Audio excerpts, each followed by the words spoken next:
Hey 302, I'm Jackie Ferris. On this week's show, we are at the Hale Byrnes house, the site of a Revolutionary War council with General George Washington in attendance. Get ready to take a step back in time. The 302 is headed your way.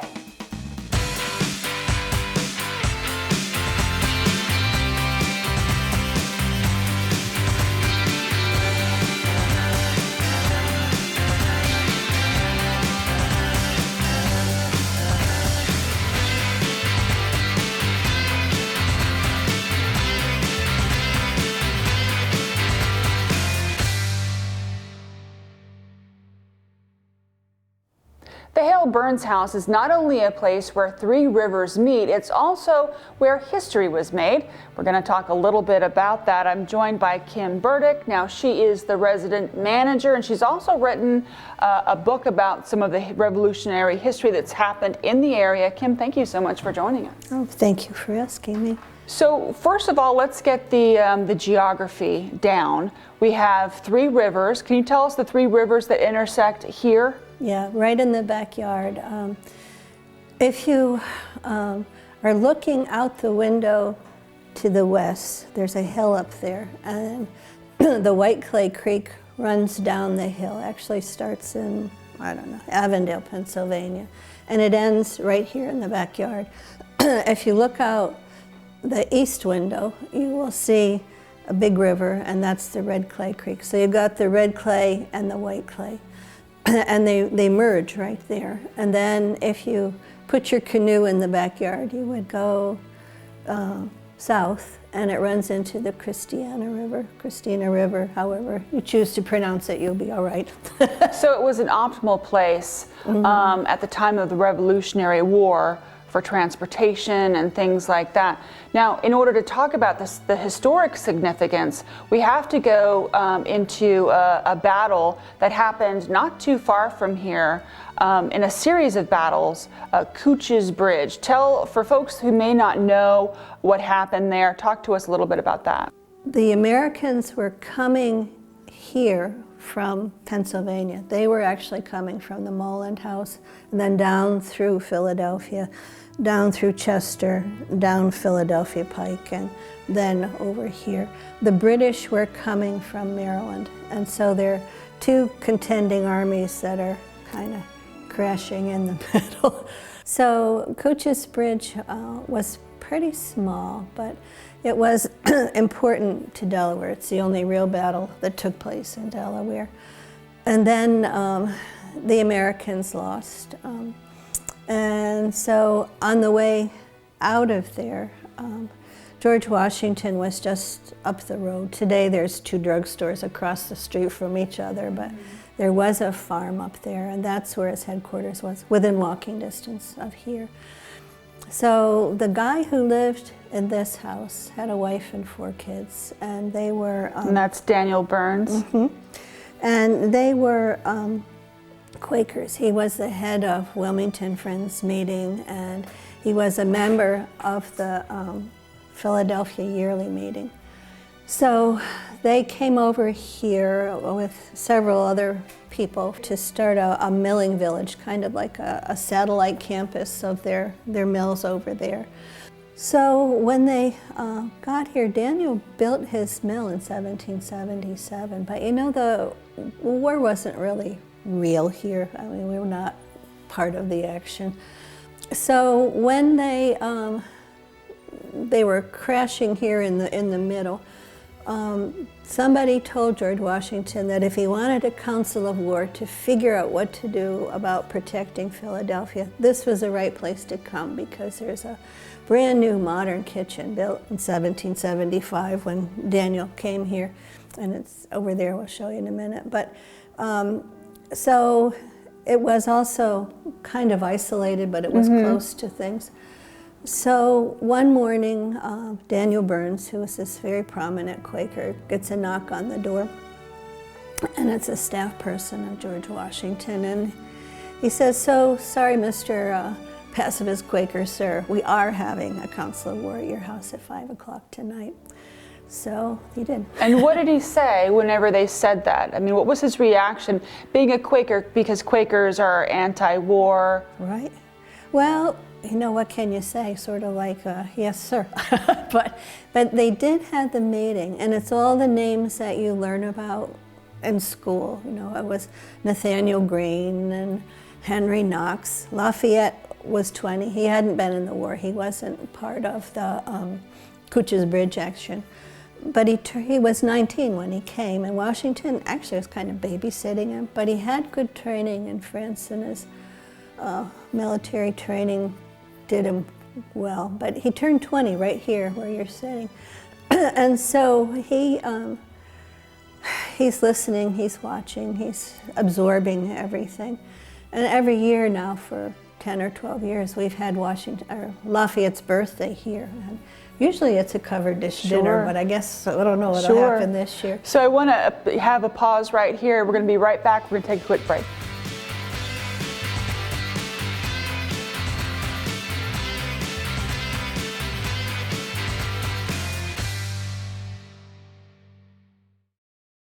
Hi, I'm Lauren, and the 302 is my jam. Welcome back. We're talking about the Hale Byrnes house and the significance in terms of the Revolutionary War. So Washington shows up and says to this Quaker pacifist, we're going to have a war council here. Mr. Byrnes was not thrilled about it, but it happened anyway. So what were the kinds of things that they were talking about when they came here? Well, the most important thing was, how are you going to protect Philadelphia? We're really, I don't know, maybe 30 miles, but it was known to be a target. So one thing that would be fun even for kids who are Zooming their classes, if you Google University of Virginia's George Washington papers, they have transcribed everything that George Washington left behind, and he was very careful to do that. So there's letters, there's diaries, there's journals, there's, you know, official papers.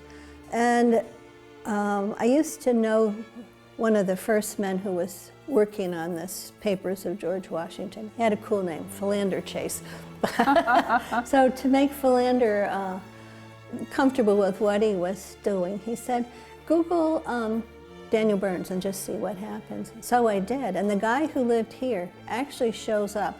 If you Google University of Virginia George Washington papers and you type in Daniel Byrnes with a Y, not a U, a Y, it comes up in 1790. And he and George Washington were about the same age when George was here. They were about 42 years old. And so in 1790, after the war was over, a letter comes up when you Google this George Washington papers. And it says, and you can tell how he sounded, his accent, because they're very phonetic writing. And it said, I was owner of them mills in Delaware. And he's talking about the day after the Council War, which would have been September 7th, 1777. A fallen Quaker, they call them, like Nathaniel Greene, they were Quakers who believed in war. They thought we should fight. So Nathaniel Greene had been here. This fellow's name was Clement Biddle, and Biddle's a big Quaker name around here and in Philadelphia. And they said, Mr. Washington wants all the flour and grain out of your mills now. So, and that was so the British soldiers wouldn't be able to use it? Yeah, but also so they could feed it to the American soldiers. So Daniel had, the meeting was in early September. That's the time when the farms are bringing in all the grain for the winter. So the people here, they called them refugees, but they were mostly Quakers and Episcopalians who were on their way to Lancaster, because you're right between two contending armies. You got the Americans coming over from Bucks County through Philadelphia here, and the English coming from the west. And so if you live here, you're in bad trouble. Yeah, you want to get out of here quickly. So they were going up this road, and they were trying to go to Lancaster to get out of the path of these soldiers. So on September 7th, Clement Biddle and the men came and they took 40 wagon loads. Now, maybe you could put one farm wagon in this space. Imagine 40. That's amazing. So they just cleaned all of the customers' stuff, because when the refugees were leaving here trying to go to Lancaster, they're saying, so Dan, here's all my grain and wheat, and you can turn it into flour and I'll pay you when I get back. So all the neighborhood, poof, 40 wagon loads went up to Chad's Ford. It's just amazing that they have all of this documented. And when you come here, there's a lot to see in here, that replicas and things that are connected to the history. Can you talk to us a little bit about some of the items that you have here that you use to tell the story of the house? Yeah, well, one thing, I don't know if we're blocking it, but that desk is probably made by Hale Byrnes, who was his brother. But it's a real piece from the period. And the mirror that's over it is also probably the most authentic thing. So, and then this is called a coffin table. They used to have funerals privately and put the coffin there and have the wake in here. Some of the other stuff is really mine because I live here, but that painting is period appropriate. It's from the time, but it's from Maine, it's from my family. But they didn't have cameras in those days, and kids were always dying at an early age. So this is called a memento mori, a remember the dead. And so actually it looks just like my little kids did. And when we lived in the Brandywine 100, I used to set the kids up in costumes and put them on the Aunt Peggy sofa underneath it. Sure. No, my daughter grew up to work at Winter Tour for a few years, and I said, Liz, do you want that? What? Those are dead kids. No, I don't want that. So it ended up here. Oh, wow. But anyways, it's kind of a special old thing. And then the settee is right. So in this room, these are the most authentic pieces. The cradle actually is a Huguenot. My family, some of them were early English from New England who came over the border into the Pennsylvania, Scranton, Wilmington, or Wilkes-Barre area, and then up to Binghamton. But others were Huguenot, and those are French Protestants who came very, very early. And so this is a Delaware French Protestant cradle from down by Bombay Hook. And one year, Warner Naudane, who was an old Delaware Huguenot family, he died, but he had been the president of the board here. So his wife gave us this very special Delaware-made cradle. So the pieces in this room are good. The pewter, some is surreal and some of it is reproduction, but the plaque over the fireplace is important because DelDOT, the transportation department, when I was a little kid, they were going to knock this house down. They were going to knock it down because kids were playing in here and it was dangerous. And so the local people had a fit. They said, this is not appropriate. George Washington was here. The bicentennial is coming. And so they sent this lady, who was Mrs. Bowden. They didn't know her from Adam. Her family on both sides was a DuPont family. And so they called her up. They just looked her up in the phone book and called her. And she came, and she got Ned Cooch from Cooch's Bridge to come.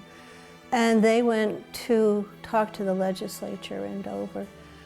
And the legislature said to Carita Bowden, that place is an attractive nuisance, it's coming down. And she said, attractive nuisance, huh? Well, so am I. And she found out that Mrs. Boyce, who was the last owner of the house, was still alive, and they hadn't paid her, but she was really old and she lived in a nursing home. So it's Delaware, it's the size of a 4-H district. You can find out anything in a 4-H district, you know. So she went to the nursing home and she said, so Mrs. Boyce, how much do you want for that old dump? And she told her, so she wrote her a check. And Carita Bowden, whose plaque that's in memory of, she gave the house to the Cooch's Bridge DAR. So we still, since I've been here, I've invited Cooch's Bridge to come back, and they've been helping with refreshments and things. And we're going to talk a little bit more about the Hale Byrnes house when we return.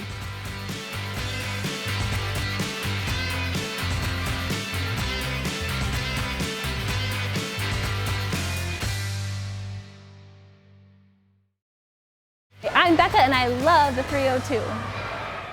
Welcome back. Now, Kim, we're talking about how this house was almost torn down and it wound up being given to the DAR. And how did it make it to the state? What was the situation with that? Well, the bicentennial was coming. Nobody had thought about it, even though the local people knew perfectly well George Washington had been here. So when Mrs. Bowden decided she was going to do this and make it happen, don't ever think that your voice doesn't count with legislators and elected officials. It does. Make a stink. So the local people made a stink, and they brought Ned Cooch from Cooch's Bridge over here. G. Morris Whiteside was a well-known architect, and Milt Draper's father. So there were some names that people recognized. And so when Corita Bowden bought the house from Mrs. Boyce, she deeded it to Cooch's Bridge DAR. And together with the local people, they repaired the house. They put their own money into it, they restored it, and it was nice. And so after they had done this and the DAR had given furniture and so forth, and Mrs. Bowden had given furniture, then it was only a few years before the bicentennial. Now we're approaching the 250th, and this was 1976 anniversary coming up. So they told the state that they were giving it. It had belonged to Del Dot, who was going to knock it down. Didn't really belong to them, but they were going to knock it down. So now the DAR deeded it to the Division of Historic and Cultural Affairs, who still owns it, and this will be the 50th anniversary of that big reception that they had to transfer the paperwork. Now people can come and they can visit. So what can they see when they come to visit? How do they do that? Well, I still got the hours that they invented way back then. So I added programs. There are 15 American Revolution roundtables in the early colonies. And there's one actually not too far from Plymouth Meeting Mall in Fort Washington, but each state has one, some states have two. So when I came here, I started the Northern Delaware chapter. And actually the first person that spoke here was Thomas Fleming, so it was a big deal, you know. But we do that. And so on April through December, we have roundtables on Saturday nights. And now everything is on Zoom, so we've actually had some pretty faraway big shots speaking to us on Zoom, but they're mostly authors and historians and archaeologists. And then a few years ago was the 50th anniversary of the National Historic Preservation Laws. They were signed by Lyndon Johnson. So I was the Delaware advisor to the National Trust. So we started a This Place Matters series, and we do those the day after the roundtable, because then the chairs are all set up and it's no big deal, you know. So typically we've had the roundtables either in this room or out back on the terrace by the creek on a summer night. So last year we did Zoom, probably this year too, but we don't know. But there's calendars there I'll give you. But some very impressive people have actually asked, could they come and speak here, because we're drawing quite a crowd. The other thing is, when I was a kid, mothers mostly didn't work. And so they had the house open on the first Wednesday of each month. And we still do that. We have volunteers that come and give tours and things. So mostly it's not a museum, it's a historic site. And that's a funny thing that the state has, that some of the houses they own are museums, and they run them and they staff them and they pay people. The historic sites belong to the state, but they're run by a nonprofit, and we're a nonprofit. So we can write grants, and we can, you know, you have to follow every rigid rule the state has, but we can do what we want. So I started all these programs. The other thing is, it's very good fishing out back. So even if the house isn't open, you can come and you can fish. A lot of people bring their kayaks and their canoes and go down over the bank. I can imagine it's really beautiful. Now, in addition to setting up the programs and being the resident manager, you've also written a book, Revolutionary Delaware, Independence in the First State. Can you tell me a little bit about your book and what people, if they look for this, what they're able to find out? Well, curiously enough, and I don't know why, it's in Barnes & Noble and Amazon and all that, but for some reason Walgreens drugstore has them. They have racks of books by Arcadia, and my book is always on there, and I didn't do that, they did that, so I think that's kind of neat. But Delaware used to be the lower 3 counties of Pennsylvania, and so no, and I lived in Jeffersonville. I didn't really know. We came down here to tax-free shopping if we needed a refrigerator, but that's all. So this is an interesting story because it's partly Chester County, Philadelphia, and so on and so forth. But we break away from Pennsylvania in 1776 when we decide to sign the Declaration of Independence. We're not only going to break away from the king, we're going to break away from Pennsylvania. And William Penn's ancestor was, William Penn's descendant was our governor, and the local people really didn't like him too well, so we'll sign off on it. So when you go to historic Newcastle, which is really beautiful, that old courthouse is very historic, and it's part of this story. So Delaware is definitely worth coming to. When I lived in Pennsylvania, I know we didn't go to the Delaware beaches. Everybody up there went to New Jersey beaches, but you could actually take a boat and come over. Right. The book is a primer of history in Delaware. So if you want to know something about what happened here, who the famous people were, where the famous places are, this is the book to check out. Pretty much. And somebody wrote if you go on, there's an e-journal called Journal of American Revolution, and you will love it, I think. But I have a lot of my articles are on there. And somebody did a book review of this book, and they said, I write in such a way that it was like going to a sports arena. Well, Kim, thank you very much for telling us all about the Hale Byrnes house and the history, not just of the house, but of the area and your book as well. Thank you so much. Thank you for having me. We'll be right back.